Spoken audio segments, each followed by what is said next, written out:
মনের ডাক্তারবাবুর কাছে এক রোগী এসেছে। রোগী ভদ্রলোকটি বেশ সম্ভ্রান্ত দেখতে, ফিটফাট, ধোপ দুরস্ত জামা কাপড়। যথারীতি ডাক্তারবাবু রোগীকে জিজ্ঞাসা করলেন, আপনার অসুবিধেটা কি?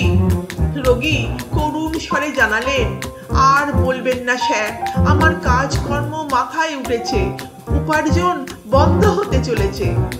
ডাক্তারবাবু বললেন, কেন, কি হয়েছে আপনার? রোগী বললেন, আজ কিছুদিন হলো কি হয়েছে না, লোকজন ভিড় ভাট্টা দেখলে আমার মাথা ঝিম ঝিম করে, বুক দূর দূর করে, হাত পা অবশ হয়ে আসে।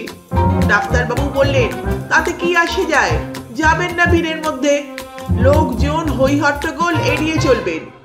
ডাক্তারবাবুর পরামর্শ শুনে রোগী ঢুকরিয়ে উঠলেন, তাহলে যে সর্বনাশ হবে, আমি ধনে প্রাণে মারা পড়ব, আমার কারবার মাথায় উঠবে। রোগীর এই কাতরোক্তি শুনে ডাক্তারবাবু স্তম্ভিত হয়ে বললেন, কিন্তু কি কারবার আপনার, তা তো বললেন না। রোগী এবার কবুল করলেন, স্যার, আমি একজন পকেটমার,